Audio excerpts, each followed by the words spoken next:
Welcome everyone to Clueless Insanity. We are here for a special series that is revolving around IPL. We call it IPL Back Home because it's happening after a year in India in multiple venues in a caravan system. Before we get to the tournament that will start in very shortly on the 9th of April, let us discuss each team, some interesting observations, strength, weaknesses. And the first team is Sunrisers Hyderabad.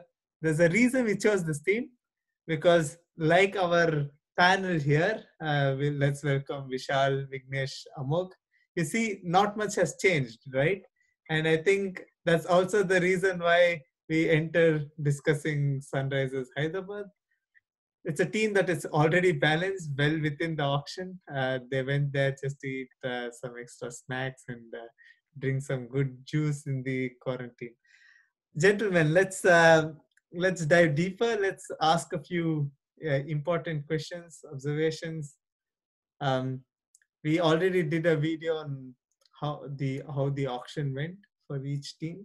So the biggest bright light, let's start with that, is Bowie coming back and back in form. Vishal, your thoughts on the bowling attack of SRH? How do they stack up with other teams right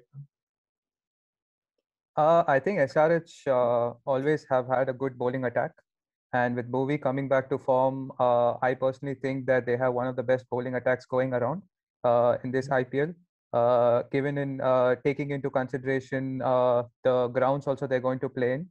So they have bowlers who are suitable bowling in Chennai and Delhi, where they play most of their matches. So so they have a very good bowling attack, and let's see how they play in this IPL. That's a very good point that Vishal mentioned in between. It's the way this tournament is going around. It matters where the teams play their matches. If you see SRH, they play the first 5 in Chennai, then 4 in Delhi, 3 in Kolkata, and then 2 in Bangalore.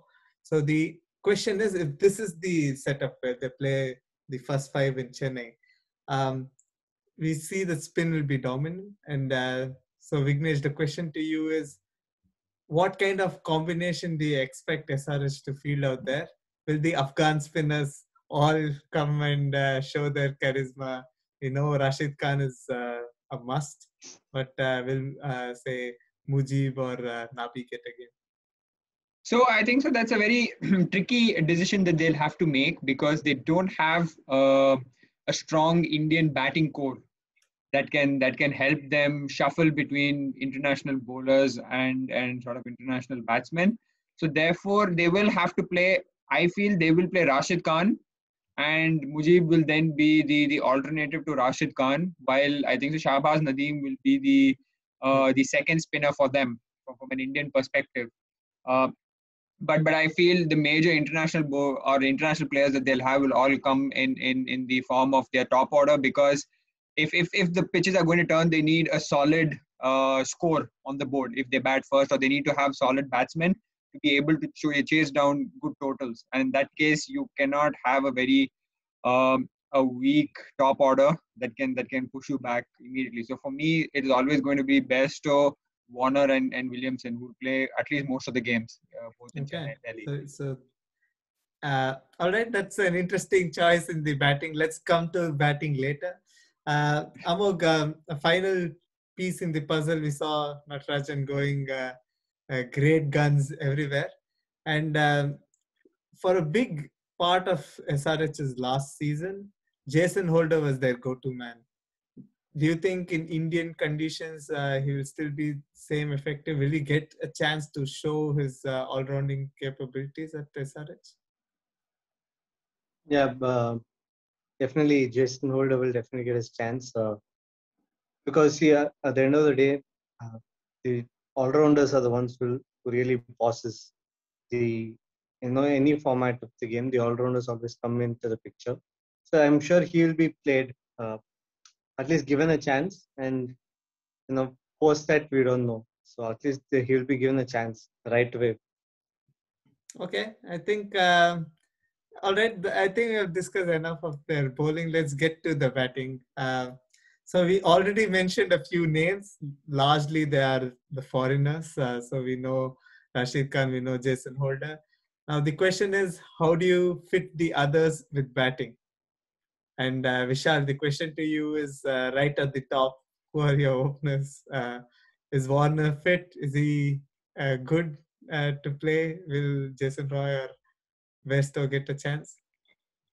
I think Warner will start. He's the captain. And my second foreigner would be Williamson, at least for the first 3 games in Chennai, because Williamson played at number 4 last year after his injury midway in the tournament, and he did really well.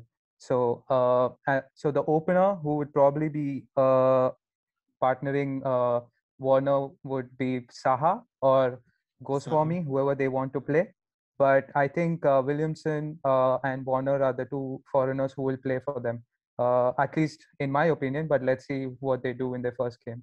Saha did really well last IPL. I don't see a reason to drop him, and I'm sure he has also a reason to perform, and is also good behind the wicket. So I think Saha can play.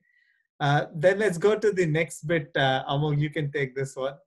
There is always a problem with SRH, and that is their finishing capabilities at the back. They tried Vijay Shankar, they've tried so many other players. Do you think it's still remaining to be a worry for SRH this year? Yeah, I would say that is still a worry. See, you really don't have some concrete finisher. You have Holder for that. I mean, that is why Holder plays such a crucial role for them. Mm-hmm. Holder is their finisher, but I mean, when you're talking about the big guns and the finishers of all the other teams, like for example, I mean, the best example you can give is Hardik Pandya and Krunal Pandya are the finishers for Mumbai. And is Holder capable of doing what these guys do? Definitely not, right? And so that is a worrying factor for them. But you know, 7 or 8 games out of 10, you're having Warner who plays all the way 20 overs, so you really don't have to worry much. So I think the batting for is kind of good. They don't have to worry much. Okay. Maybe that's the reason they also went for Kedar Jadhav, that they realized that in the bottom there was too much reliance on Jason Holder, and if they need the 4th foreigner, they need an Indian who can do that role. Vignesh, the question to you is a more fundamental one for the team, I would say, for the backbone, and that's Williamson. Do you see him playing a different role? Do you see him just continuing what he does? For me, in this team, I've always seen Kane Williamson being the fulcrum of the batting order. So for me, that doesn't change at all. I think so. He's technically really sound. So therefore, you have the big guns of David Warner and Johnny Bairstow who play a key role in taking away the game from the opposition and then the power play. And then you have someone like Kane Williamson who keeps rotating the strike and makes sure he stays there till the 20th over, if possible. So for me, because he can rotate strike with a really high tempo, for me, I think so his role will always be the same, to be the glue for the batting order where people play around him, and then becomes easier. So you can have people like Rashid Khan or Vijay Shankar who can just come and go hammer and tongs, and then he sort of maintains the other end. He keeps hold of the other end so that you don't lose wickets on both ends. So for me, his role will remain the same throughout. I think so their campaign. Okay. So let's wait and watch how important these players will be. But now we come to the most crucial question: the X factor for the team that's going to get them this title. Vishal, you can start. For me, the X factor is going to be the Indian batting. So they have 3 players: Manish Pandey, Kedar Jadhav, and who's the other one? So Manish Pandey, Kedar Jadhav, who are not in. And Vijay Shankar. Yeah, that was the name I was trying to say now. So these 3 players are sort of out of the radar in terms of Indian team selection. They were part of the national team, but now not in reckoning. So if Mhm. these three players perform well in the crucial middle order for SRH, I think that would give license as well to Warner to play well and do what he's been doing for the last 6-7 years, and that would make the entire batting order stronger. So if these Indian players perform, I think SRH will be on course to qualify for the playoffs again. Okay, so Vishal says the X factor is no individual player, but rather the Indian batting. Vignesh, your X factor? For me, it is T Natarajan. I think so. For me, him in the death bowling is going to be very key. Yeah, they're playing a lot of games in Chennai and in Delhi. So it's almost 9 games that they're playing over there. But I think the teams who come there will also be prepared, knowing that they're going to play against good quality spinners.